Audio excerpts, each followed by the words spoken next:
All right. Good morning, everyone. We've got a few in here. Hopefully a few more will trickle in after they've got their caffeine boosts, but because of the timing schedule, I'll better get started.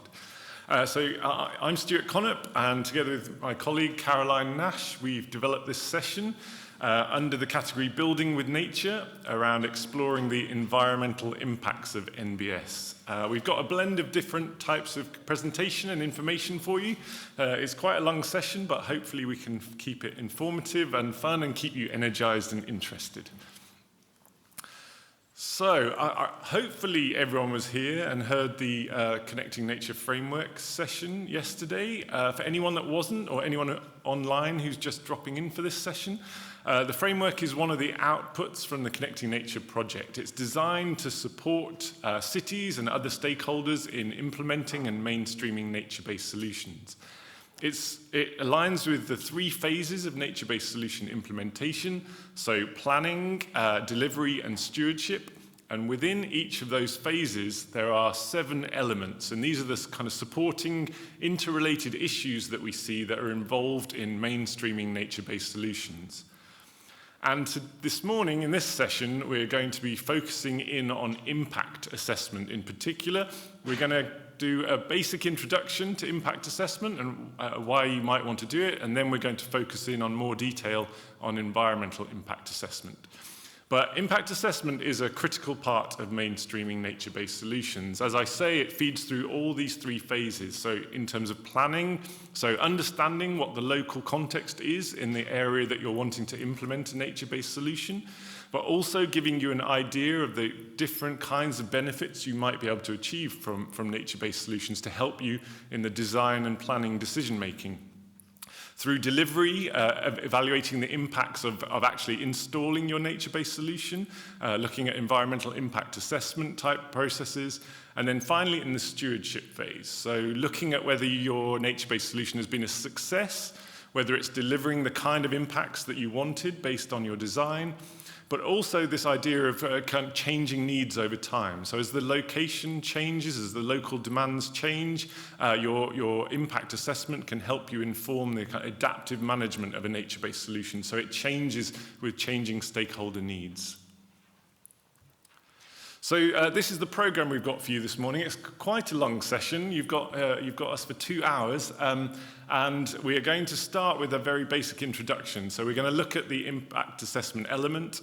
We're then going to have a quick look at the Coimpact tool, which is to support people in developing impact assessment plans and implementing the plans. We've then got a talk from Iwona on monitoring and assessment of nature-based solution environmental impact in Poznań, one of our Connecting Nature cities. I'm then going to be kind to try and keep everyone comfortable and engaged. So we're going to have a short break of about 10 minutes. Then we're going to go into the second half of the session, which I think will align us back up with some of the other parallel sessions that are happening this morning.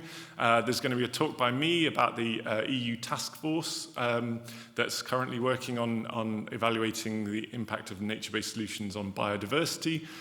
We've got a talk from Barbara about delivering nature-based solution impact through urban spatial planning. And then the highlight of the session, I hope, which is an opportunity for you all to talk to some of our Connecting Nature cities about their experiences of developing and implementing evaluation plans.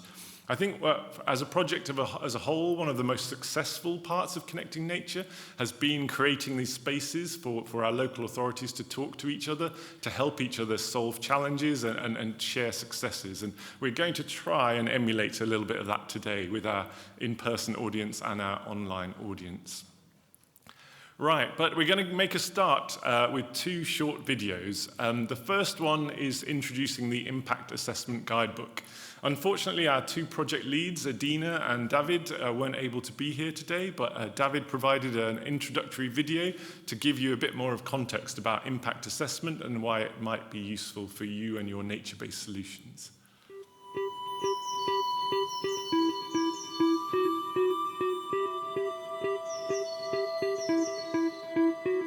My name is David Tomé Lourido, and I coordinate the impact evaluation of nature-based solutions in the Connecting Nature project. I'm going to tell you at a glance how we measure the impact of nature-based solutions on our project and how this process can be applied in any city in the world. Why is it important to measure the impact of nature-based solutions or of any urban intervention? Let's think of an example. In the two photographs that we have on the slide, we see the before and after of the creation of a natural playground in the city of Poznań in Poland. Before implementing the nature-based solution, we can think that, for example, the objective of the new park is to improve biodiversity or the physical activity of citizens. However, how can we know that the NBS has worked? It is essential to carry out an impact measurement through indicators. In order to measure the impact of a nature-based solutions and know if we have achieved our initial objectives, we have designed 5 sequential steps. The first step involved in identifying the connections between the objectives that cities had, the concrete actions of the nature-based solutions, and the results they hope to attain. For example, how by setting the goal of reducing temperature, providing shady areas, the city identified that the actions of planting a specific type of trees and the expected results will be a reduction in the air temperature. The next step involved relating these expected outcomes identified by the cities with scientific indicators that would allow their measurement. Each city has to choose its set of indicators related to the impact they intend to achieve.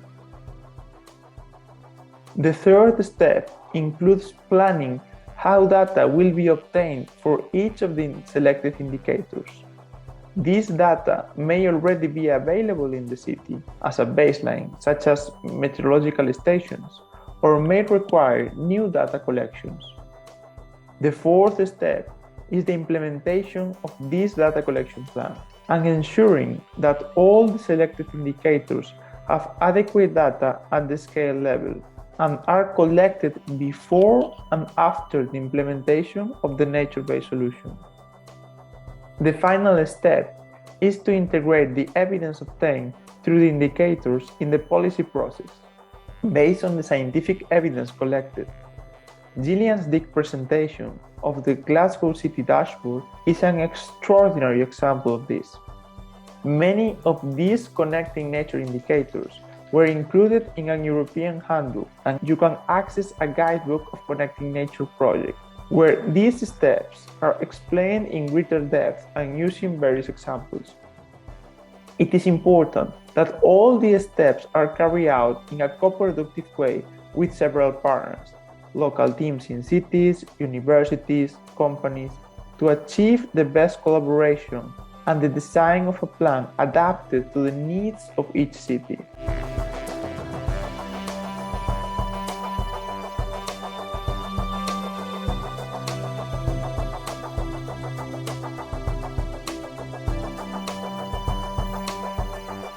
The lasting impact of connecting nature has been the co-creation of a natural habitat with our city citizens, protecting and enhancing our local biodiversity and creating new spaces for our people.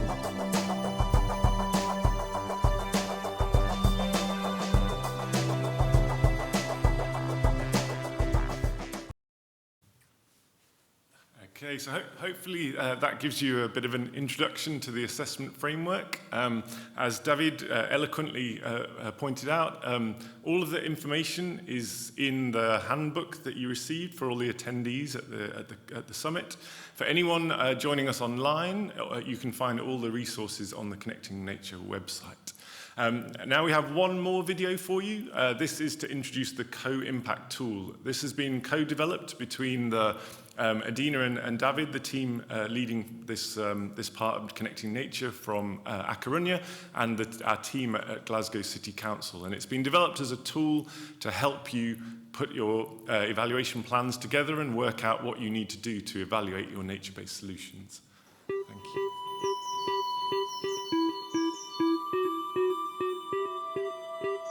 Developed within the Connecting Nature project, Coimpact is a decision support tool allowing officers and cities to create impact assessment plans for their nature-based solutions projects. The main objective is to make the process of building a baseline and impact assessment plan straightforward and simple for anyone who wishes to do so, with the final report providing advice around suitable methodologies based on scale and project characteristics. Rania Sermpesi, GIS analyst with Glasgow City Council, takes us on a short demonstration of how the Coimpact tool works in practice. So as you can see, this is the actual website that we have created for Coimpact. I'm going to start the tool just so that I can show you. The tool is not for commercial purposes. And so once you have confirmed that, you're welcome to use the tool. So it starts off with the environmental benefits. So again, this is kind of the goals. We named them benefits, but it's the kind of thing that you want to achieve. So because the environmental ones were quite a lot, they are divided between different kind of subtopics. So you've got climate resilience, water management, you've got green space management as well. But basically you need to just think what you want to achieve and then just select the benefits that you think are applicable to your project. I always give the example of a food growing space, a food growing garden, and looking at what we want to achieve through that. So say that in terms of environmental, we want to reduce flood risk. We also want to, in terms of green space management, say that we want to increase ecosystem service provision. And we want to, in this case, because we're creating a community garden, we want to increase the number of community gardens in the city. And the kind of similar approach is taken for the rest of the topics. So in health and well-being, say that in the food growing space that we're creating, we want to improve mental health and we want to improve physical health, and maybe you want to improve nutritional habits as well. So the next topic is social cohesion. And again, with our food growing space, we're interested to improve the perceived safety in the area. And the last one is economic. So as part of our food growing space, we actually want to maybe upskill people and we want to make them gain employment. And that's where the tool does that first thing, where it basically translates these goals or benefits into the indicators that have been created as part of the Connecting Nature project. The indicators are divided between core and feature. This is something that was created as part of Connecting Nature to describe the indicators that were kind of essential to any project, which would be the core indicators that are looking at this kind of topic. And then the feature ones are applicable to projects depending on the scale and type of project that you're looking at as well. So as you can see, the indicators are divided between the different categories. So these are all the environmental ones. Then you've got health and well-being, social cohesion, and then you've got the economic side of things as well. So that's the first stage of the tool, the Coimpact tool. There are actual synergies between indicators, between the different themes as well. So this part of the tool will be able to kind of remind you that you've got to think about that multi-themed aspect of things.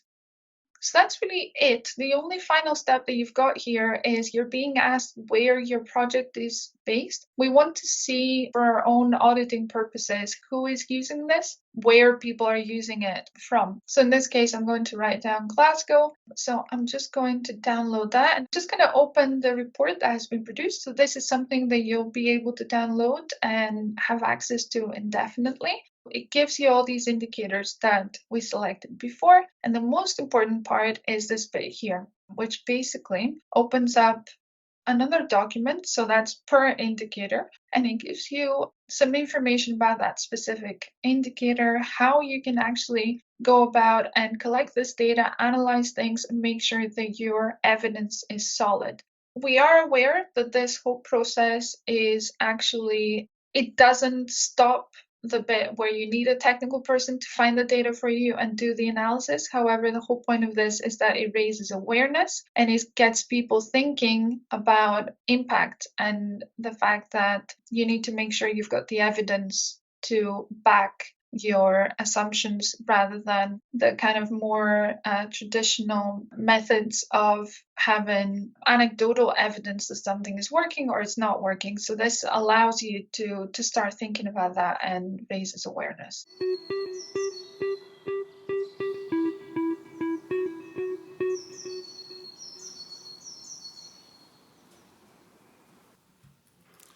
Okay, so hopefully those 2 short videos have done enough to pique your interest in these resources that are coming from the project, and you can follow up and find out more details. These are the resources that have been developed to help our cities in the project, but also any other stakeholders that want to start evaluating nature-based solutions. But as a next step, we thought it'd be really interesting to dive a little bit more into the environmental impact of nature-based solutions, and particularly hear from someone that's been involved on the front line of this. So we're going to invite Iwona Zwierzchowska to the stage. Sorry, Iwona.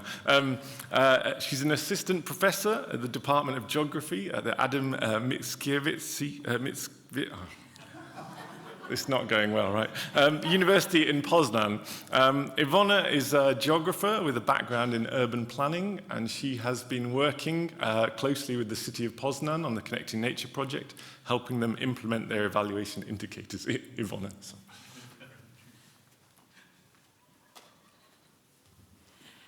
Thank you very much, Stuart, for the introduction. So my name is Iwona Zwierzchowska. I'm working at the Adam Mickiewicz University. I'm very happy to share today our experience in environmental monitoring that we conducted within the Connecting Nature project. At the beginning, let me introduce you the context of our work. As you probably heard today or yesterday, Poznań is one of the front-runner cities within the Connecting Nature project that develops small-scale nature-based solutions such as nature-oriented playgrounds in kindergartens and also open gardens and pocket parks. So as a part of the monitoring plan for Poznań, we've been investigating the environmental impact, but also social, health, and economic impact of those interventions. But today I will specifically focus on this environmental impact. As an academic partner, we've been supporting City of Poznań in this task, and we conducted the monitoring of nature-based solutions and also green infrastructure at 3 levels. The local level, which include the investigation of selected case studies, especially the preschool gardens. The intermediate scale and the city scale at which we wanted to capture the long-term changes in the city structure. So the very crucial issue for the monitoring is to have a good access to relevant data. And here you can see 3 samples from 3 databases presenting the distribution of the green spaces. So probably well-known database from the Urban Atlas for the cities at the European level. You can see in the middle the samples from the Polish official database of topographical objects, which shows the land cover in Poland. And you can also see the samples of the land cover that we mapped, especially for the Connecting Nature, to capture the site scale changes. So let's start with the city scale. I will not show you the whole results of the monitoring that we've been conducted, but I selected some examples that I found interesting to share with you today. So at the city scale, with the database available for Poland, we've been able to monitor the distribution of the green infrastructure at the whole city within division to the specific administration units within the city. So we could calculate the share of the green infrastructure in different parts of the city against the built-up area. So conducting this kind of analysis just for one time frame gives us information about the current state. But if we conduct this for the several time frames, we can capture the changes that occur within the city structure. So here you can see also some sample, because the same analysis was conducted for 2015 and 2019. So the examples from the two administrative units that are the core interest of our municipality, and the changes in the green infrastructure in this time frame. So you can capture the main direction of changes at the city scale. But naturally, we are not able to see the impact of the local scale intervention with this approach. So we need to go more into details to see how the intervention at the city local scale impact the local green space distribution. In Poland, we are using for the planning very basic indicator, which is the share of the biologically active surface. Translating into a very simple language, it's just the share of the unsealed surface. But it doesn't capture whether there are trees, whether there is a bare ground or a green field, for example.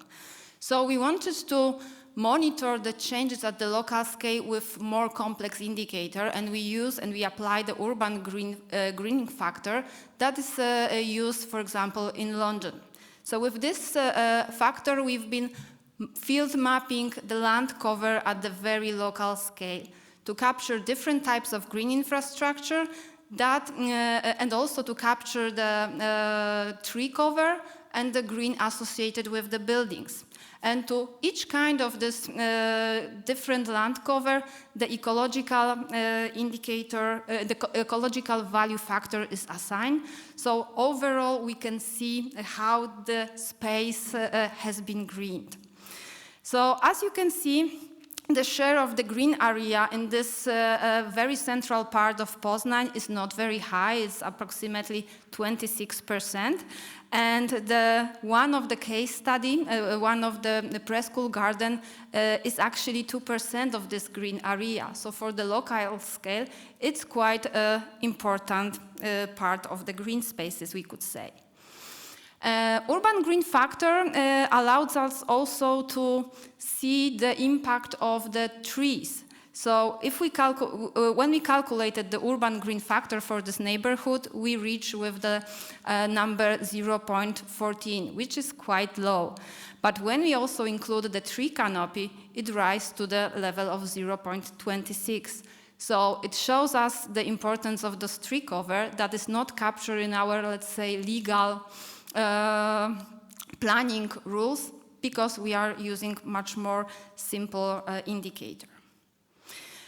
We also apply this urban green factor to monitoring the intervention in the preschool 42 that was transformed from, as you can see, very concrete surface into a nature-oriented playgrounds. And we calculated again, and we mapped different land covers to see how this intervention actually changed the greenness of the area. So here you can see that the concrete surface was very reduced. At the beginning, the share of the concrete surface covered 24% of the whole kindergarten area, and then it was reduced only to 1%. Urban green factors also allowed us to show the increase in greenness by changing in the land cover. So we could see that at the beginning it was 0.27 and it rise to 0.32 without including the tree canopy. When we were taking into account the tree canopy, we can see that this indicator rise even more, from 0.63 to 0.73. So this shows us how we can measure the impact of this kind of very local scale intervention. And naturally, distribution and information about green infrastructure give us the basis for calculating different indicators.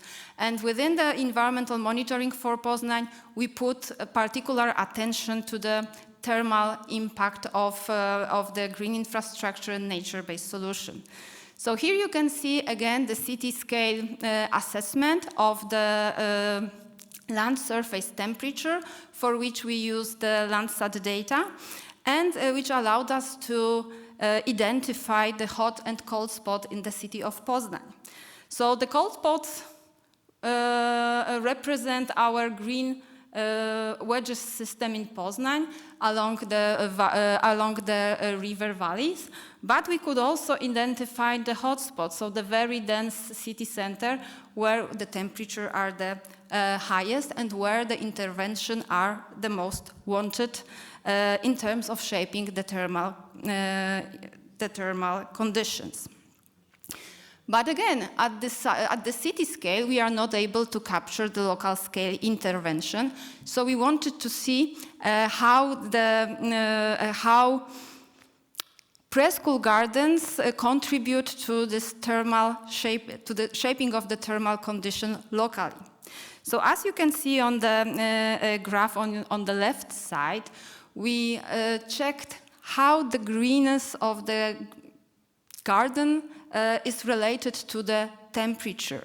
We measure it with the NDVI indicator that values from 0 when there is no green to 1 when we have very green space.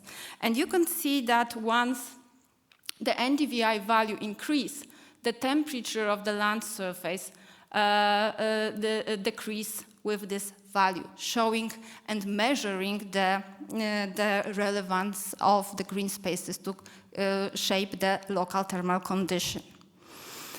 But this also shows us only the condition within the garden. We also wanted to see whether these gardens can impact the neighborhood. And this is why we've been conducted also analysis to compare the temperature of the garden and the temperature within a certain distance from the garden. And this allows us to divide preschool gardens into those that have a cooling effect, so they are cooler and they cooling neighborhood, from those that doesn't have this kind of impact. And even though the mean value of this impact is not significant, because as you can see it's 0.15 Celsius degrees, and the maximum mean value is 0.5. We can see that for the specific case study, this impact can be much more significant. So I will just give you the one example of the preschool 42 when we applied the thermal profile to see the difference in the temperature along the certain profile. So you can see the peak green line in the chart that shows the NDVI value for the garden in the preschool in comparison to the neighborhood. And you can see the orange line that shows the average land surface temperature. That is related with this NDVI indicator. So it shows that the temperature and the difference between the temperature can reach 2.5 Celsius degrees. So this impact can be much more significant that we can capture from the mean values. And once we are going into even more detail, we can capture the impact of the tree shade to shape the local heat. So here just one of the results that we capture with the thermal camera to see how the land cover temperature can change, whether it is within the shade or whether it is exposed to the sun. So as you can see, these differences can be very significant.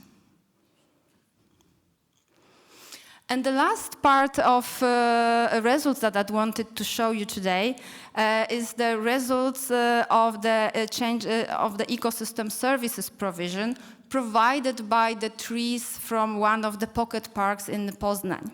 So we investigated several ecosystem services provided by the trees in the pocket parks in Poznań.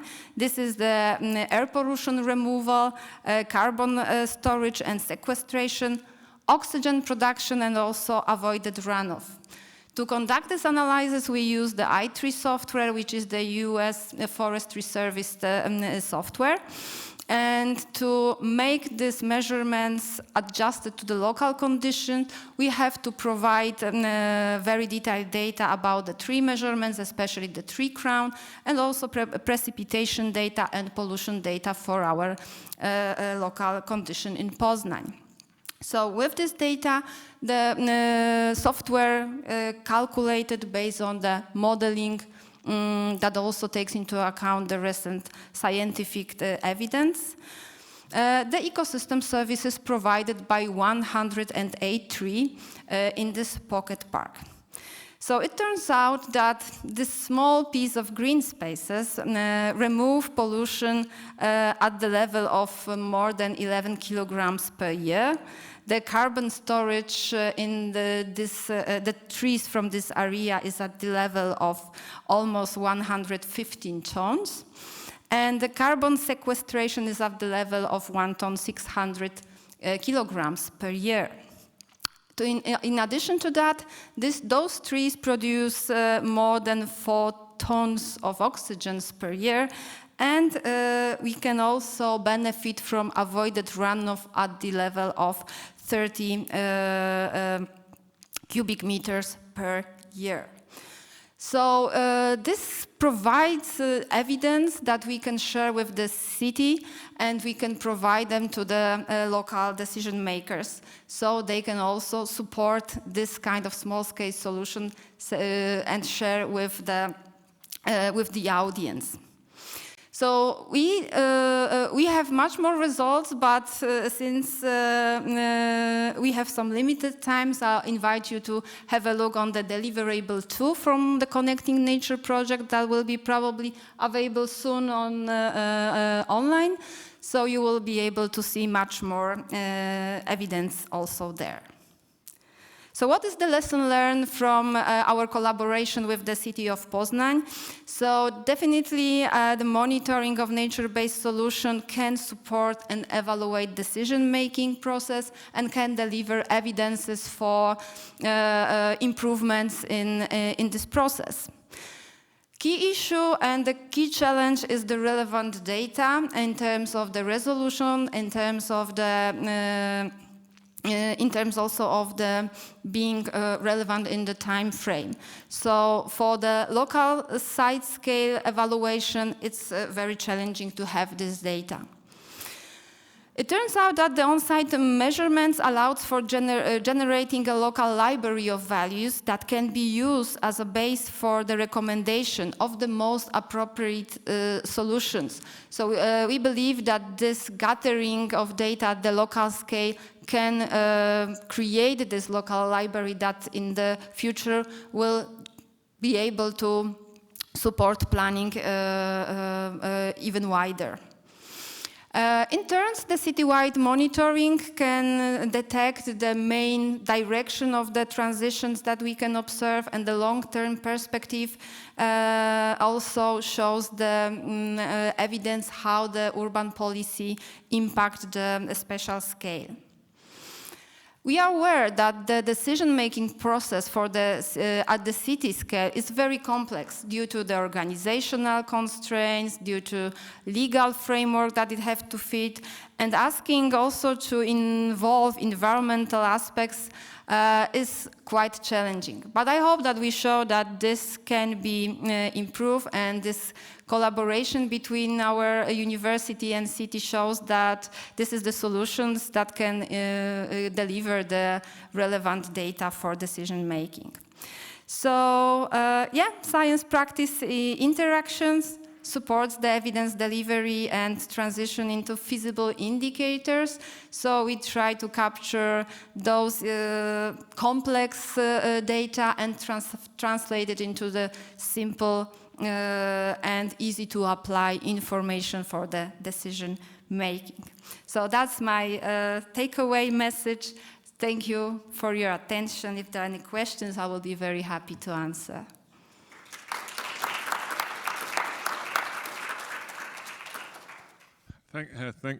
Thanks, Iwona. Really interesting stuff. Great to see some of the results coming out from all the good work the cities have been doing and seeing that really captured. So we'd like to open it up for some questions. I'll pass the mic to our roving.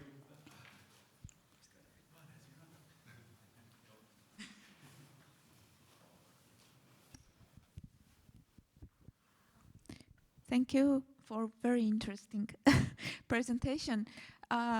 We did some kind of works for Yerevan in our center, and congratulations for the results also.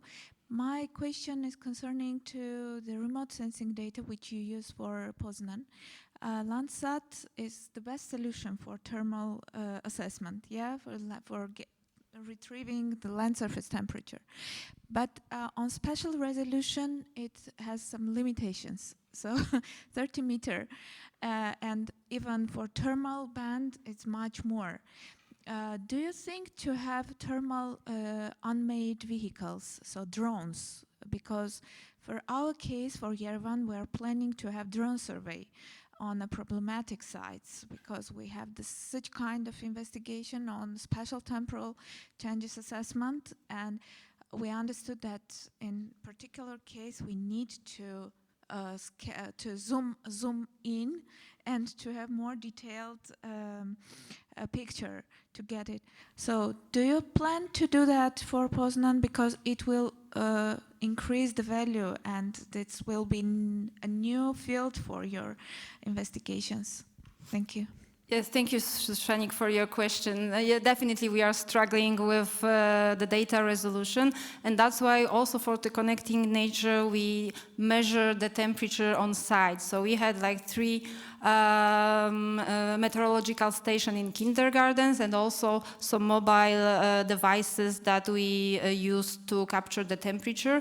But it turns out that the local level, this variety of the thermal conditions are very complex, so I didn't want to get into details today because it would take us a very long time to explain how we did that. But definitely yes, and yeah, the idea with using the drones is very interesting for the future analysis. Definitely that it's something that can bring additional value to the local scale monitoring. So definitely, yes, that's something that it should be taken into account for the future analysis and monitoring. Great, thank you. That was my second question concerning to the climate data you already said. Thank you.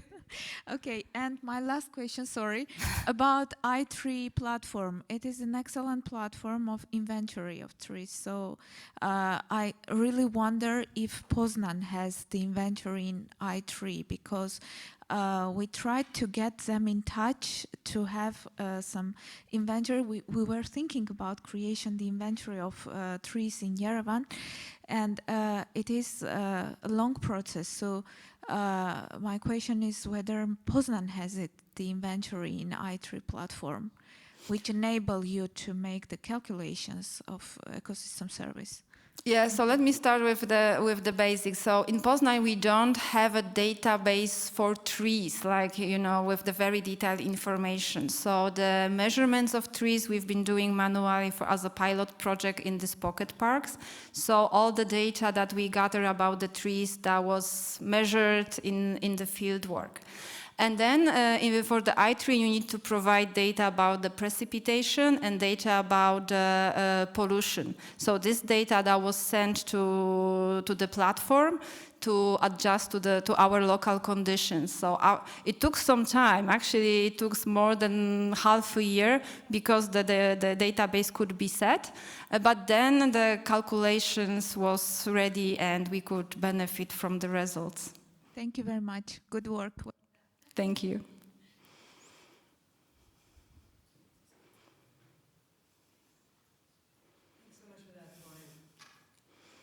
Thanks so much for that, Iwona. It was fantastic. Well done getting to that, and it's particularly bringing it to a site level. So I have 2 questions. One is specifically about this, and then one is about what you didn't say. So on this one, going forward, is this something that essentially scientists have to do? So if a city wants to engage in this, do they need specialists to do that work that you were talking about? Or would you see this being able to be integrated into either a local authority skills or indeed citizen scientists contributing, et cetera? So that's question number one. Who would do this going forward? And secondly, getting these measurements at site level was obviously very tricky for environment. Is it the same for the social and economic? Were they easier? Were they harder? So concerning the data gathering, I think that different models are possible, and that depends on the local resources. So in the case of Poznań, we have this collaboration with the city and the university, so we took the resources that we have, and that's natural for us to do so. But I don't see any problem if there is a local group of the citizens that, for example, can take a measure, if they are trained well, if they are lead in a good way, they can provide the relevant data as well. So that's very possible. And if the local administration has an expert, like in GIS, in the remote sensing, they also can work for that. So I think that every city could find a model that suits the resources they have and develop it in their own way. For our case, the collaboration of university and city, I think will work perfectly, so we follow this path. And the second question was about the work load. Yes, it depends how deep you want to go into details. For the social indicators, they are mostly based on surveys, on questioning people, so the workload is quite high as well. And for the economic indicators, it's maybe less time-consuming and more structured because we are based on the documents from the city hall. So it's like the desk-based analysis that have to be conducted.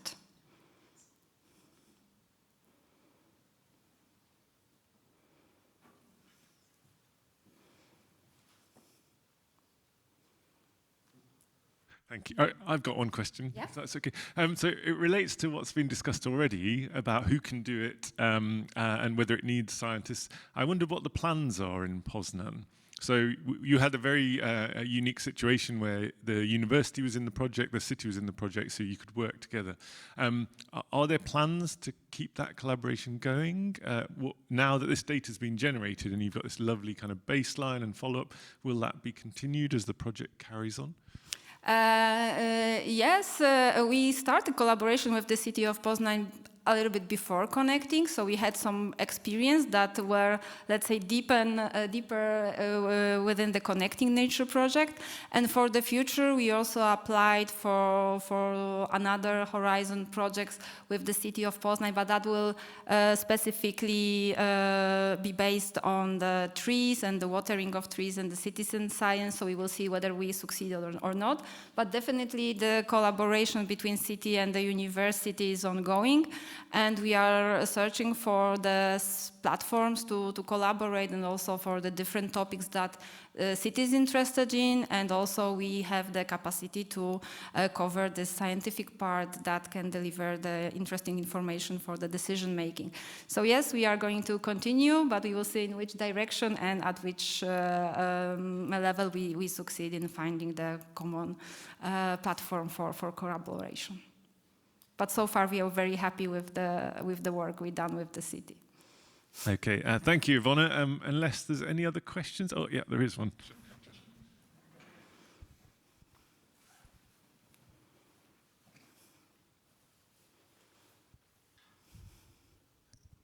Thank you. I wonder if there is any investigation about the impact on wild flowers and wild animals, and is it possible to integrate this in the natural-based solutions? Well, we we are scientists from the geography department, so the animals and the very specific plant research is not without our competences, I would say. But once we would enlarge the team from the experts, that definitely would be something valuable to also add to this biodiversity aspect. So definitely it's possible, and it's, I would say, very valuable for the future. But we are, as a geographer, we stay with our competences at this part of the work.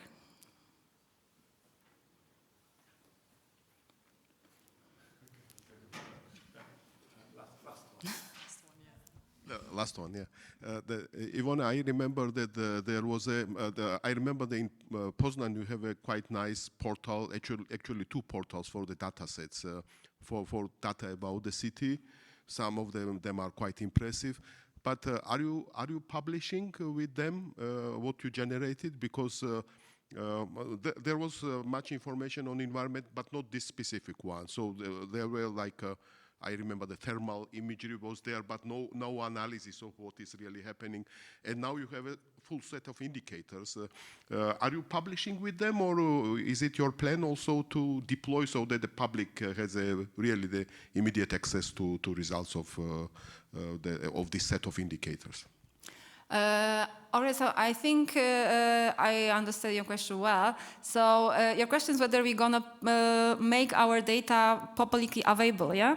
Yes, so we signed the agreement with the city of Poznań, with the GeoPost department, and after the project we are going to share with them our data. So we are actually at the stage of just describing metadata. Because the problems with data is also that it's available, but you sometimes don't know what it shows, yeah? So the metadata information about the data is very is crucial to make use it in the right way, yeah? So definitely yes, we are going to share the data with the public. Okay, now my turn. So I'm presenting on behalf of the team that's currently leading the work stream within the EU task force on evaluating the impact of nature-based solutions on biodiversity. So I'm speaking on behalf of Caroline Nash, my colleague, and Esther Carreras and Raul Sanchez from Cardiff, who are also helping co-lead this workforce group. So I'm going to begin walking you through the pathway, the journey that we went on in connecting nature in relation to developing the environmental impact indicators and how that's led to where we are now with the task force. So a bit of background. So within the project, we had this remit that we needed to create a suite of indicators for evaluating nature-based solutions, and we needed to work with our cities to implement those indicators.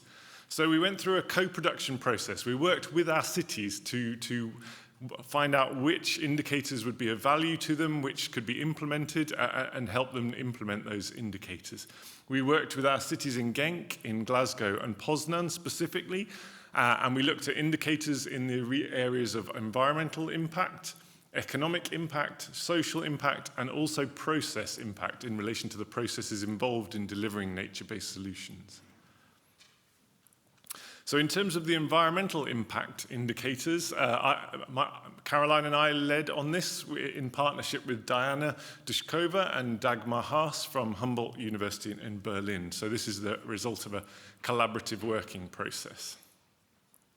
So in terms of the environmental indicators, it was a challenge. It was a huge topic, a massive array of indicators. There was a challenge in terms of where to start and where to focus. So we tried to take a broad spectrum approach. Our indicators needed to be applicable across contexts and scales. If you were here for Iwona's presentation, you'll see that there were needs to apply indicators at a city level, but also at a local level to see the impacts of these pilot projects to build an evidence base to outscale them across cities. We also need to look at this juxtaposition between evolving best practice in scientific literature, but also methods that were appropriate for our cities in relation to their available resources and available expertise. And they needed to cover a diversity of potential environmental benefits relevant to societal challenges. The benefits you can get from nature-based solutions are very broad-ranging, so it needed to cover this kind of suite of benefits. So what we did was we initially did a focused literature review. We looked at all the reported environmental impacts of nature-based solutions. We analysed a database that was generated by Diana and Dagmar, which had a list of over 1,000 nature-based solution projects. We looked at the listed impacts for those projects. We analysed other EU projects, some of our sister projects, to look at what they were doing around nature-based solutions. And what we came up with was a comprehensive list of potential indicators that our cities could use. Now, I make no apology for the tininess of the writing. This isn't meant to be read here. You can find the information online, but it's meant to show you the kind of broad range that are available, but potentially not practicable to be implementing in every scenario. So what we did was we decided we need to do a shortlisting. So we need to go from that comprehensive, holistic list to ones that were really the most useful, the most applicable, most valuable for our cities. So what we did was we did a scoring process. So we scored each of those indicators based on a number of value filters based on the experiences of our front-runner cities, so Genk, Glasgow, Poznań.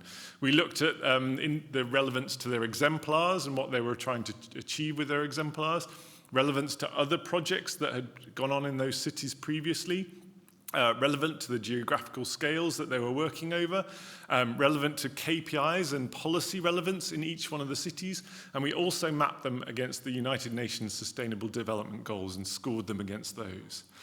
And what we then did was we selected the highest scoring indicators, and we adjusted for similarity and tried to create an overall diversity of indicators and sometimes merged indicators together to make umbrella indicators that covered lots of similar topics. And we ended up with a short list of the most relevant indicators for our front-runner cities, and that took us down from that large list to 33 indicators.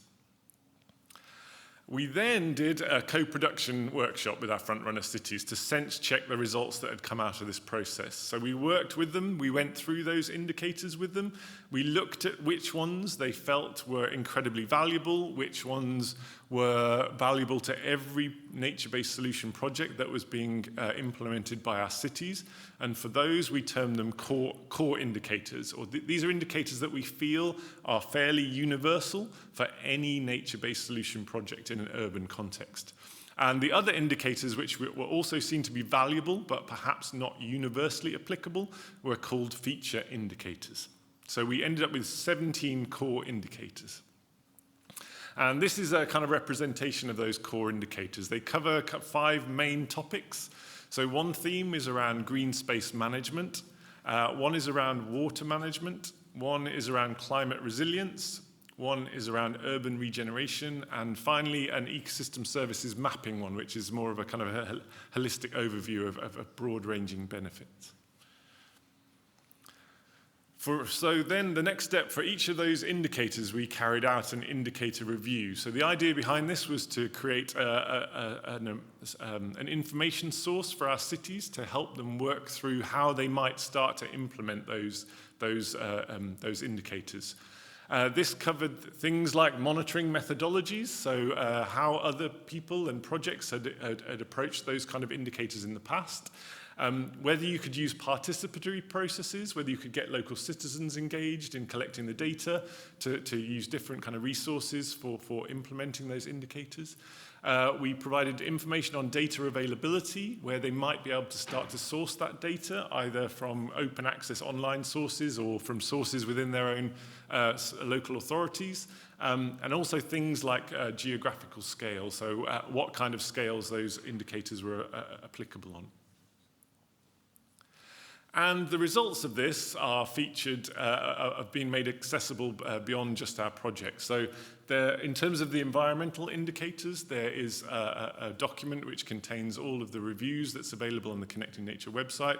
In terms of the other indicators that were developed, the economic ones and the social ones, they're available in the guidebook too. And more importantly, perhaps, made very accessible through the Coimpact tool that was introduced to you earlier, where all of those indicator reviews that were developed can be accessed through that portal. So once we developed them within our project, I think one of the topics that was discussed yesterday was this idea of how projects work together. So the European Commission has funded not just this project, lots of projects around nature-based solutions, all of them developing indicators, all of them implementing indicators. So what we did was we joined the clustering process. We worked with the other European Commission projects to bring all of our indicators together and to come up with an overall document that lists all of the indicators that would be recommended for being implemented. Laura Wendling, who's around at this conference, and Adina Dimitriou, who unfortunately wasn't able to join us, with the editors on that, and took on a humongous workload trying to get all of our projects working together to create a combined output. So the result of that was that I think 17 EU Horizon 2020 projects plus 2 other initiatives worked together to create this resource. And it covered a series of thematic areas. So climate resilience, water management, natural and climate hazards, green space management, biodiversity, enhancement, place regeneration, knowledge and social capacity building for sustainable urban transformation, participatory planning and governance, social justice and social cohesion, health and well-being, and new economic opportunities and green jobs. So within this document, we feel that there are all the indicators that you would need to cover a wide-ranging kind of universal impact assessment for nature-based solutions. And for each of these, there is a review. The reviews attempted to combine project approaches to create a kind of a sum that was better than the individual project. And overall, there are 73 core indicators. So these are the indicators that we feel are universally applicable, and an additional 381 indicators that might be relevant to specific projects. But what we found in that process was that the input into the biodiversity indicator area was quite limited compared to some of the other areas. Overall, we said there were 19 programs or projects that contributing, but in relation to the biodiversity indicators, it was quite a limited selection of projects. And because the impact on biodiversity is so critical to nature-based solution delivery, and if nature-based solutions aren't increasing biodiversity and conserving biodiversity, it's not a nature-based solution. There was a feeling that it was important to delve into this area in greater detail. So the other aspect was that there was quite a limited approach. So these projects were mainly focused on urban areas, with also a couple of hydrometeorological risk projects. And as we all know, whilst we're mainly focused on nature-based solutions in urban areas at this summit, nature-based solutions are applicable anywhere, marine ecosystems, wetland ecosystems, and there was no input from these projects on this initial handbook. So what we wanted to do was try and to get this input in and expand the resource in relation to evaluating the biodiversity impacts of nature-based solutions. So what we've done is we've established a new work stream within Task Force 3. Now, Task Force 3 is the technical term for bringing projects together around impact evaluation. So we've created a work stream within this that's specifically focused on looking at nature-based solutions and biodiversity and evaluating the impact that nature-based solutions have on biodiversity. And this is the ambition of the group. So to review the existing handbook, specifically looking at the biodiversity metrics, to supplement it with a greater depth and breadth of nature-based solution evaluation approaches, create an updated resource for dissemination that sits in parallel to the main guidebook, and to ensure that it's accessible for practitioners and make sure that information is easy to access and it's not too complicated. So within the task force, we've got a much better overview of nature-based solution projects and the types and situations of those. So we've now got over 16 projects contributing to developing these impact indicators for biodiversity and covering a much greater variety of ecosystem types. So you can see there's still quite a focus on urban ecosystems, but we've also brought a lot of the newer projects on board, including projects around marine ecosystems, wetland ecosystems, and so there's a much greater diversity and insight of expertise in relation to evaluating biodiversity impacts. Within the work stream, we've set up a series of thematic groups, and so these thematic groups have been developed to specifically look at the indicators that have been developed already and to start to look at how relevant they are to those particular types of ecosystems. So as you can see, there's quite a variety, everything from marine and heathland shrubs to looking at specific groups, so target groups like pollinators, invertebrates, and specifically looking at indicators in relation to the nature-based solution impacts on soils. And so this essentially is what we're aspiring to do. We're hoping to create an easily usable matrix where a user can come in, where they look at the situation they're implementing a nature-based solution and see which indicators are directly relevant. So the aim of the group is to create an easy-to-use mini handbook that sits alongside the main handbook. We're hoping that this will be published in October 2022. We're currently standardizing the existing reviews to try and make them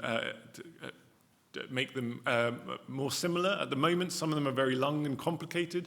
Some of them are much more simple and straightforward, and we're trying to kind of standardize them all so they have a very similar amount of information in there. If you're interested in this at all, there is information on the Network Nature website, and there is still opportunity to be involved. So if anyone's interested in joining one of the thematic groups, some of them are well covered, others we're still looking for support. So please do get in touch if that's of interest to you at all. Okay. That's all from me. Thanks for listening. Next up, we have Barbara Goličnik Marušić, who is the head of research at the Urban Planning Institute in Slovenia. Her research focuses on sustainable development and quality of life in relation to innovative urban planning approaches. And she's going to be talking to us today about the research that she's been doing around nature-based solution impact through urban planning. Thank you, Barbara.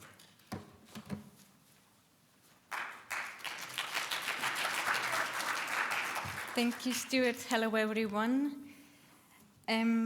Yes, Urban Planning Institute of the Republic of Slovenia is a partner of Connecting Nature, and we were also lucky that in parallel we got some challenges, a project from the Ministry of Spatial Planning and the Environment, where there was a need to understand nature-based solutions and their relation to planning a bit more in depth. So we were lucky to collaborate here and work on the indicators development and all the other relevant stuff.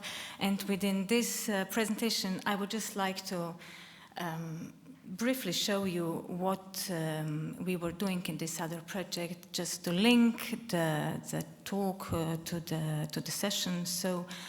And also we use these explanations in this our project. So the environmental impact assessment and the nature-based solutions, they are actually addressing the same parameters as we were listening today and yesterday, environmental, social, economic, if we expose those three groups. And when we were trying to see the relations between nature-based solutions and urban planning, you know, as a discipline which at the end of the day produces a land use plan or a regional plan. So we were in contact with people who are used to see maps, and then they want to, you know, speaking just about the indicators, it's sometimes, wow, how can I draw it? And therefore we were in front of this challenge, how to show these stories of nature-based solutions to be slightly translated into their language or their use to nature. And so the most important message we came across altogether is that firstly, we need to understand that nature is made up of both living and also non-living things. This is especially important also because we deal with locations, so we need to decide what to put where, and those locations, they also have some characteristics, for example, geological characteristics, and there are also matter and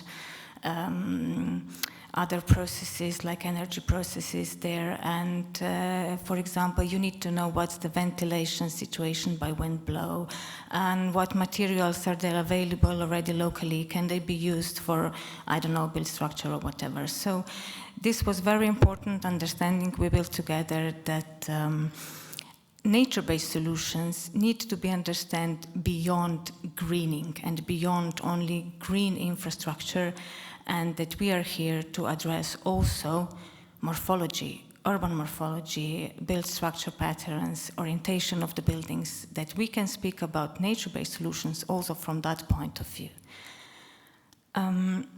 So what we did first, to show them what's here, what's there around. There are a lot of European Union Commission-supported projects. So we looked at the deliverables, at various results, at handbooks, and we did a bit of a, sum up and show that usually the solutions are grouped, that they can solve greenhouse gases and temperature reduction, urban water cycle management, address noise reduction, and improve air quality, for example. And then what was very important to do in the next step was to collect those solutions which were in those handbooks into the three groups, to show which are those that use natural processes, which were those that actually mimic natural processes, and which were those that are hybrid, that are using nature as a source, and those that are just kind of mimic natural processes. And based on this literature available, we grouped them, we listed them all, so into these three groups, those already known solutions, and we also show which problems or challenges can be solved or addressed by them. So you can see that solutions addressing challenges related to air quality and temperature are mainly available in this first group, which uses natural components and processes. And then nature-based solutions addressing the challenges of the urban water cycle, for example, are much more evenly spread from those using natural processes to hybrid and those that only mimic nature. So they can have components that just follow the characteristics of natural systems, but they are not natural by themselves on the origin. So we also show that nature-based solutions with high vegetation in natural or raw terrain, they are actually those that usually address the widest range of problems or challenges. But in cities, we are often in a situation that there we don't have enough room anymore for introduce, let's say, parks or those natural areas with greeneries, and that we are forced to go forward with those solutions that are also based on other groups, so those that mimic the natural processes. So if I, at this point, take some key messages, I would expose that some solutions, as you can see from the matrix, adequately address several problems. And that also, that what we came across is important what this matrix can show, that we understand them as a system, so that they are not seen as individual solutions, but that they are seen as a network of solutions, and this is what urban planners were very happy to hear. Of course, we all agreed that it's very difficult to achieve all the results, but it's important to know that when we go for searching for solutions, that it's important to address not only, let's say, pocket park by pocket park, but to see the bigger picture, the whole city, how it functions. And then that we actually meet the topic they feel comfortable with is actually, so if we know that there are several solutions available, we also know which group we could put them. We also know what problem can they solve. But then we were asking ourselves how well they can be used in different types of spatial agglomerations. So we try to mark in what kind of spatial agglomeration they can be best used. So let's say if we imagine we have 4 theoretical situations here, like densely built up historic urban center, also quite densely built up area, then mixed area with the low and high density, and then the 4th group was more open spaces with, let's say, low dense urban pattern. So, so we try to mark together and show what can be available here. Of course, this was kind of an initial research, and it's just a frame, a start, from where to go on, and how to feel if you are an urban planner who actually just hear sometimes a term nature-based solutions and try to translate it only into the something. I mean, we simply faced the situation that this was new. At the same time, people in the practice, they felt this is not new, we already know it. And then when we refresh all these discussions, it became clear that we can address here something different. Therefore, I can here share with you the main messages that we saw within this project, that nature-based solution is understood as a system, which goes beyond the single intervention, and it's good to be addressed, you know, as a group of solutions, solving different kinds of challenges or issues, and that it's very necessary to obtain a good knowledge about the mutual effects of different NBS or the multifaceted effects of an individual one, to know how to incorporate it into this system.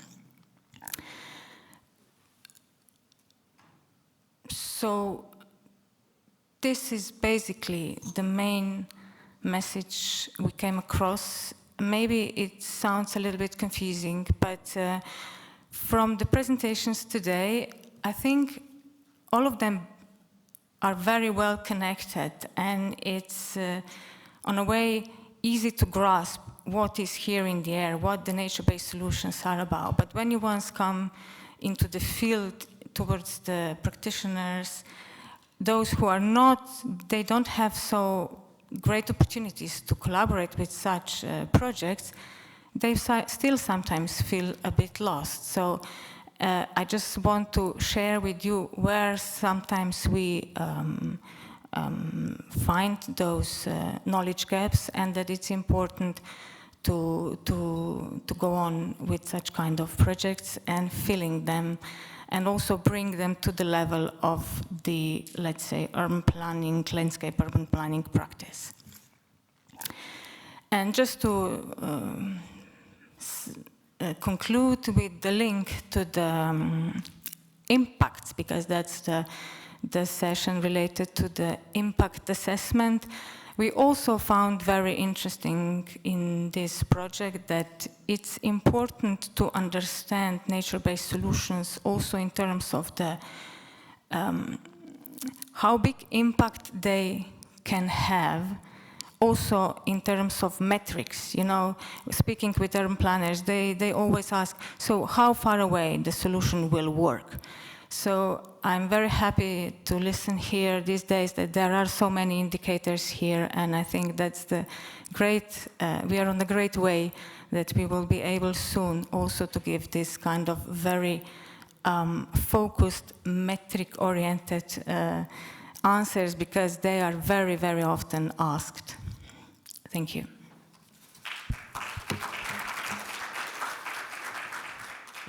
Thank you, Barbara. I think, do you want to stay up just a moment? A very important message, and I think it's definitely something that's come out of the project as a whole, this idea of the importance of communicating with practitioners, what is quite a complex issue.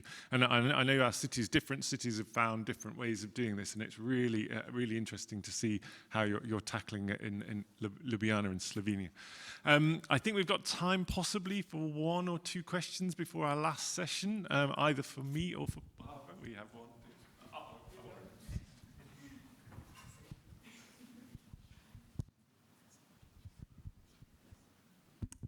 Hi, Barbara. You know I'm one of the practitioners. I'm a planner, and I want the data, and I want the lovely maps. And I think somebody described me as unusual because I have clicked that you need to understand what your outcomes will be, and then you can ask the map or ask the data to find you the targets. And I completely get the bit where you're saying they're asking me how long to the solution, because I feel a worry for my profession sometimes that we have forgotten that we are meant to be jacks of all trades and masters of none, and we're meant to suck up the data like it's our lifeblood and layer it all together to analyse where we should go. So I have started trying to say to people that they need to sweat their assets and they need to understand what they want their outcomes to be and ask questions of the map. And if the people don't have the data to answer that, they will go and find it for them. But unless you ask that question in the first place, so I want to alleviate flooding within 100 metres of the 10% most deprived communities in my city, is a great question to then ask the map to tell me where is the best places, because you can then layer on the environmental data that tells you which soil can take the water and slow it down, etc. So I think it is about those conversations, but it's about understanding. And I know that sometimes it's like I'm talking French and I can't talk French very well and everybody else is talking German. Thank you, Gillian. Yes, I agree with you. But also what I want to show here is that also practitioners could use the idea of nature-based solution actually to understand the location at the first place and to know what to suggest to put here or there. So like, you know, ages ago in late 60s, McHarg suggested design with nature. It's like being forgotten, but it's there already. And I think now with this knowledge, with such a broad society who is now taking care of this idea of nature-based solutions, it can really be doable now. So that's...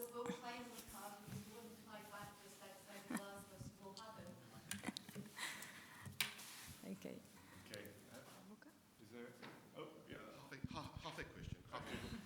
Yeah, first of all, I would like to recall that since quite a long time, Ljubljana and Tbilisi are the sister cities.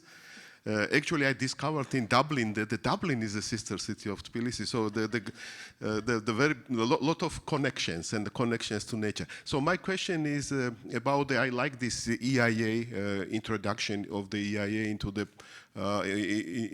NBS context, and impact assessment is a tool to use, I think, to apply in the EIA.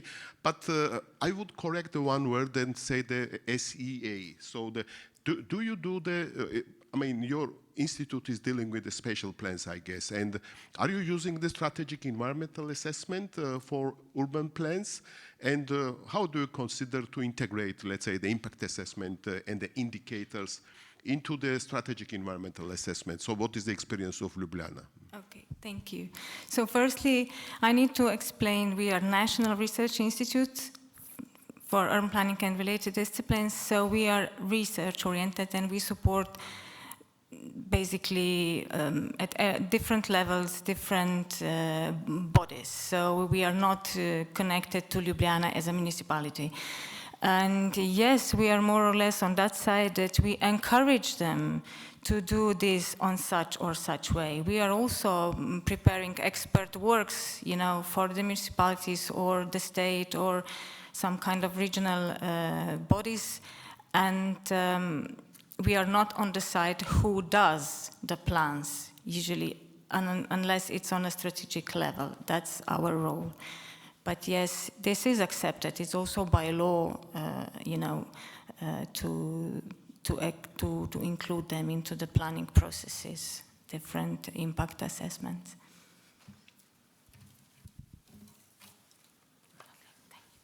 Thank you, Barbara. Okay, now for a slight change of pace. Just for the last part of this session, the last 20 minutes or so, we're going to give you the opportunity to hear a little bit more from our cities and their experiences of trying to implement impact evaluation for nature-based solutions.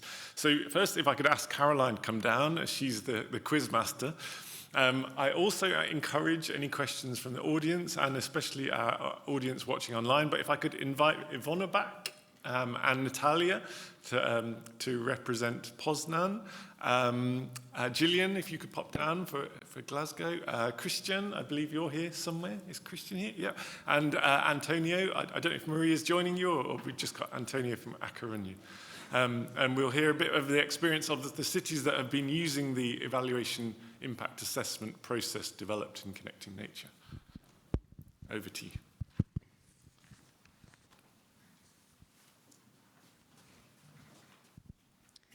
Well, welcome, esteemed panel, and thank you very much for agreeing to join us for this discussion about your experiences of impact assessment on the Connecting Nature project. So I've got a few questions for each of you, but please feel free to kind of jump in if you want to feedback into what other people have been saying and what their experiences are. And then also, you know, it's really important that the audience here and online get involved. So I'll ask some questions first of all, but then I'll open it out so that other people can have an opportunity to learn from our city's experiences. So I'm going to start with Gillian, who is from our frontrunner city, Glasgow. So Gillian, you took a leading role in the impact assessment development for the Connecting Nature project. What I was interested to know is, was it an area that you specialised in prior to the project, and how has your evaluation changed because of your involvement in the process? So, as you probably heard a minute ago, I'm a town planner. That should mean that I'm into maps. Prior to the project, I had a major problem because as GIS came into councils, they thought it was a fancy drawing tool. They took away the plan chests, they took away the tracing paper, they took away the pens. So for the last 15, 20 years, most planners in the Western world, or at least in the UK, have had to verbally describe maps, play guess the data sets that might be available, and then get a technical person who was probably not trained in GIS, but was trained to plot, to try and create a map for them, which they would turn into a PDF, print out, delete the GIS work and give you the PDF and go, is that what you needed? At which point you go, no, and you guess some more data. So I have been going, I want to know what data sets are there. I want to use them. I want to get back to being able to ask the map. So in my early planning days, I was trained to get a map out of the plan chest, tracing paper, trace the housing map, put that one away, get out the flooding map, trace that, and you created the layers. So what Connecting Nature did and what put me on the impact assessment did was that I could go chase the data. So it gave me the opportunity to bring in a GIS person to specifically try and update all of our open space data. We had quantity data, so we knew how many parks we had, we knew how many play areas, but we were really, really aware that we didn't know whether they were fit for function or not, whether they were of a quality. And we also didn't know whether they were multifunctional. We had colleagues who were just guessing. And I got a lovely tweet or a picture from a colleague on my Teams group message yesterday, where she gave me a picture of Blair Tumlock Park in Glasgow, which she went, not a good park, because it had had new IGI put in, new paths, but the play area hadn't been tackled, so you couldn't play in it. And that's what we're trying to change. We're trying to use the data to say, what's these spaces functionally fit for? What are they going to deliver? What outcomes are they going to deliver? Are they going to deliver multiple outcomes? And what it's done is changed it. We are starting to slowly get people to ask the map, to say, I want to deliver. And we'll say, well, we'll create you a dashboard. We'll create you a map that will give you 25 sites that you can then assess a bit more deeply with your specialist knowledge or go and talk to the communities about. Whereas before it was a bit like close your eyes, pin the tail on the donkey, keep your fingers crossed and then make the data fit. So I've started saying to people we need to sweat the asset, that the data we've got along with our development plan and our open space strategy are the main asset management plans for the council. We don't have to own the land to manage it because we decide the planning applications at the end of the day. So if somebody wants to do something to the land, they've got to ask our permission to do it if it's a big move. And that's the thought process people have to get their heads in. Planning is moving towards us being able to ask people to do certain things. So if we're going to ask them to do a green roof or a green wall or a flood alleviation scheme, we need to have the evidence behind it in order to say why we're asking that in the first place. And so it sounds like connecting nature processes have enabled you to get that on a sort of much more multifunctional level than you were before with your analogue tracing paper. It's opened up the doors. It's left us with a legacy of data use and demand to use that data and use it for multiple projects. It's allowed us to embed that process into the climate plan that's come. We've used it with the climate adaptation benchmarking, and we're using what we've got as a legacy to try and grow the resources we've got. Worst case scenario, in June, we start going, you know that lovely thing you wanted, you can't have it until you give us the resources to maintain this and keep it going again. And we will have created a pinch point where they will have to resource it. And you're then covering the three key stages, planning, delivery and... Yes, so we... Yeah, you remind me, I'm so used to kind of talking about planning, delivery and stewardship. So a lot of what we did with the data before was just get the data around for the planning stage, the delivery stage for applying for the money. We'd get something put in and then you couldn't look after it because we didn't have any funding for the resources. So the evidence, what we're trying to do is do that stewardship bit of showing the evidence of why you would put something in the first place, how it can help you deliver on a whole load of different things. And we're also using that to talk to various other projects about how we can use that stewardship phase to find the funding. So can we get private financing coming in, for instance, to offset their carbon if they want to plant a whole load of trees? So we're talking about a Trees AI project. But we're now in the conversation about what credits do we keep for ourselves and which ones do we sell on, because we also have to offset our carbon and we need that evidence base of what we're doing and where. Great. Thank you, Gillian. That was a very comprehensive overview of your involvement with impact assessment. I'm going to move on now to Antonio, who's from a fast follower city, A Coruña. So in A Coruña, you've been setting up a green network of urban allotments. And my first question is, what has been the value of assessing the impact of this scheme for A Coruña? So I think the importance of assessment is that we really need the data to push policies forward. And we keep hearing about how nature-based solutions are able to deliver benefits on many different levels at the same time, but we really need to assess if that claim really has ground. Yeah. So that's where impact assessment and data collection is fundamental to help us convince policymakers that nature-based solutions really need to be a priority in cities. Yeah, and when you were doing impact assessment for your scheme, did you have any specific questions that you wanted answering, and were any of these new for the city? Yeah, so for us, it was quite important to collect the data about the impact on health and well-being, and also the data on the social indicators, because in the urban gardens, we were getting a lot of testimonials from gardeners saying that being in the garden was a way for them to be active, and it meant that they didn't need to go to the doctor so often, or also during the COVID-19 lockdown, urban gardens were really important for a lot of people to keep their mental health. Yeah. And but those were just some testimonials that we were collecting, but we really wanted to be able to collect data in a more scientific way, and that's where the work of the team of the University of A Coruña, which has been supporting us with the collection of indicators and the development of an impact assessment plan, was fundamental.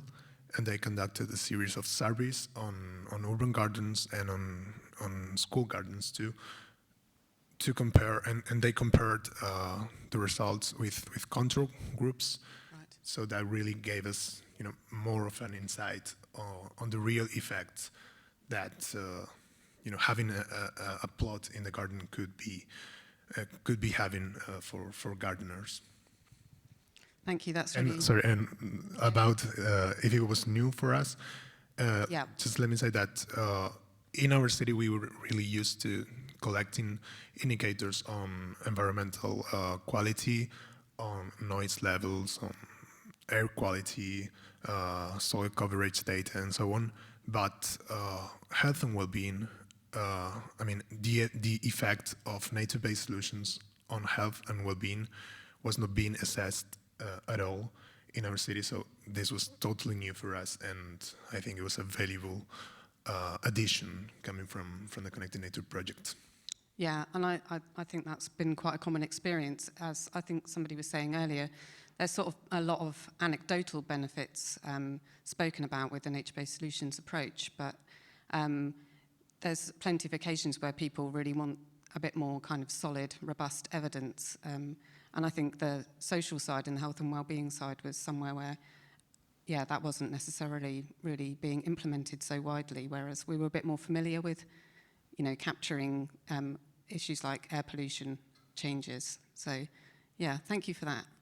On to Christian now from Malaga, beautiful Malaga, another one of our fast follower cities. So, Christian, what I wanted to ask you was impact assessment, something you were already doing as a team, and also what have you found to be the challenges of evaluating nature-based solution schemes? Yes, good morning. Well, for us, impact evaluation is something that is new in many aspects. In Malaga, the system is quite rigid. When you're going to develop a project, usually the planning phase and the execution phase are the only phases, that are taken into account.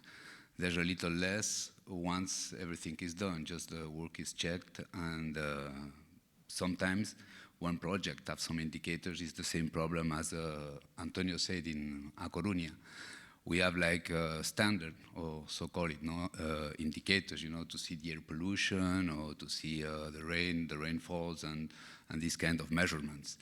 But we don't have any indicators like on social, on health and well-being, As we try to develop the Lagunillas plot, which was a plot that was intended to fight loneliness and the well-being of elderly citizens, we found out that we don't have measurements for that kind of indicators. So for us, the next step will be really to include those indicators and make seeing the authorities that in the development of a project, we need to take into account the stewardship phase and to have more of a wider range of indicators, including the indicators for mental health, includes the indicators for fight loneliness, these new type of indicators that we haven't been working with so far. Mm-hmm. Yeah.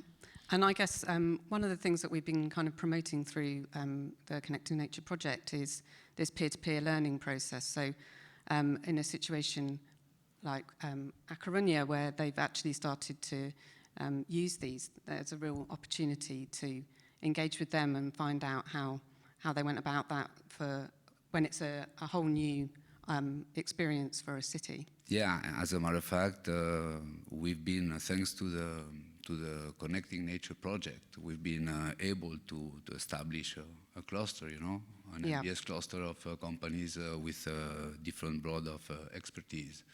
I wonder if you could say a bit more about that clustering process. It's quite interesting. Mm-hmm. And well, we have there like all kinds of companies, gardening companies, we have planning companies, we have as Mamuka companies that are like with the drones. And the cluster is like also, it's like a little lobby, as we can say, you know, we can take it into account for this nature-based solution project in the future, as the nature-based solution grows. But also there we have also kind of a new problem arising that we need to develop more projects in the way of the nature-based solution framework, to be able also to give the cluster, you know, some future projects to develop with the nature-based solution framework. So we're still at an initial stage, but hopefully we'll be growing and we'll be able to be developing more projects of these kinds in the future, which will take into account with the cluster expertise, because also one of the problems is the lack of expertise when planning and developing the projects, maybe with the new indicators, you know, not the city hasn't been able to develop yet those new indicators about health and well-being. So hopefully in the next projects with the cluster, with the help of the cluster, we will be able to have a more comprehensive project integrating the connecting framework. Yeah, and using the Coimpact tool. And using the Coimpact tool. Thanks very much for that, Christian. So I'm going to move on to our Poznań team now. Thank you very much for coming along. So Natalia, I was going to start with you. So you've formed a strong partnership with one of your local universities. And we're interested to know how did this help? And were there, were there any challenges, and would you recommend the approach to others? Well, maybe I should start with the fact that our unit is implementing the urban projects, and for several years now we've been more like doer, not researchers. So when we were implementing projects, we never focused on research actually. And through participation in the Connecting Nature project and the partnership with the Mickiewicz University, and also through our Connecting Nature framework, we really understood that evidence-based results are very important for the projects. And actually, it helped us now to, for example, prepare the portfolio for the upcoming EU financing, structural funds financing. So it's really necessary for us now to implement it, to include it as the evidence base for the future funding. It was not easy because, as Iwona said presented in her presentation, we as a city unit, we don't work with data on a regular basis. We are not researchers. Luckily, we had a colleague in our team who is much more data-oriented, and she actually led the work, the cooperation with the university. Also, it took some time to have the case study that Mickiewicz University could analyze. So actually, our collaboration just developed in the half of the project. And I think that Iwona's presentation already concluded very well the positive aspects of what we got from the collaboration, this evidence-based results that are also convincing to our decision makers. Yeah.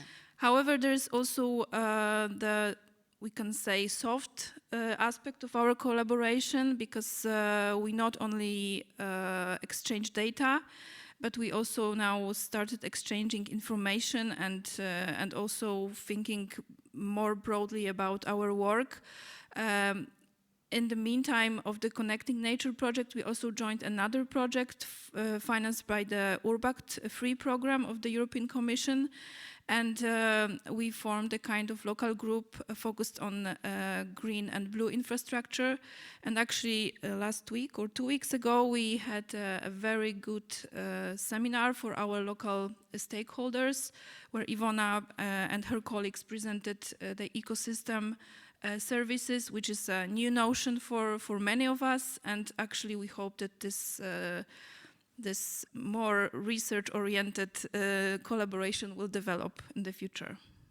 And we really recommend it for the other partners, even though it's not easy at the beginning, but then it's worth it, yeah. So yeah, that sounds like the message is it can be a bit challenging at the start, but once you get established, it kind of galvanizes so many other things as well. So it sounds like it's kind of set off different processes for you within the city, as well as the actual impact assessment part of it. Yeah, it's a kind of a challenge to link two worlds of the researchers and the practitioners. Yeah. But I think that's really worth it, and it's really something that we would advise to everyone. Great. Both researchers and the doers. Yeah. Yeah. As a researcher, I would agree. And just coming back to Iwona then, I mean, your presentation was fantastic, thank you, and it did give us a great insight into the researcher's side of things, but if you could just tell us a bit more about the collaboration, what were the benefits for you as an academic partner in a city on this? And again, were there any challenges and what were they? Yes, thank you. I can start with the very basic advantage of what we have from this collaboration. One of the aspects of the monitoring that we conducted was a survey in the preschool gardens, and we wanted to know what are the opportunities for children to connect with nature while they are spending time in the preschool. So we prepared the survey, we distribute the survey through the 264 kindergartens in Poznań, and we've been waiting for reply. Yeah? And once the reply started to arrive to us, we were not very happy with the response rate. So we call our colleagues from the city of Poznań asking whether you can support us and distribute our questionnaires from your resources. And the next day we had like the 100 responses. So actually it gives us the opportunity to analyze this data and prepare the scientific publication. And this is very valuable for us as researchers. So we definitely benefit from this collaboration also as a pure academics. And I think what is also very important for us is the improvement of communication. As Natalia said, we are from different worlds, and we aim for the same, for the improvement of our cities and the quality of lives. But the language we speak, it's very different. So also for us to present our results and to make impact not only in our, let's say, scientific world, but also in the reality, we need to learn, and I think we improving our ability to share the results with people who are not researchers, and we also try to find a way to impact not only the research community but also the practitioners, because very often when we read in the scientific papers we see that there is a gap, and many people acknowledge this, that there is a gap between the science and the application of results in the practice. So the opportunity that we can actually combine those two benefits, it's very valuable for us, because we can also have this impact on the local environment. Yeah, well, it sounds like it's been really fruitful for both the city and for you at the university. And like you say, it's so crucial that our data doesn't just end up sitting in, repository somewhere, not being actually used on the ground in the real world. And then fabulous that you were able to get more data by engaging with a city, so that you can get this message out there. So Yeah, so it's like two sides of the coin. We are delivering the data that they need, like for the thermal conditions, for example. But at the same time, we are also a benefit from, let's say, more broad access to the data that can city provide us for our research. Yeah, fantastic. We're already quite close to lunchtime. So it's, I don't know what we want to do about questions. Do we want to offer a chance for the audience to ask a question? I think we've got a little bit of time. We started a little bit late. We're keeping people from their lunches, but I know, I feel a bit bad about that. I'm sure it's worth it. So yeah, we'll just see if there's any questions. Marcus, are there any online?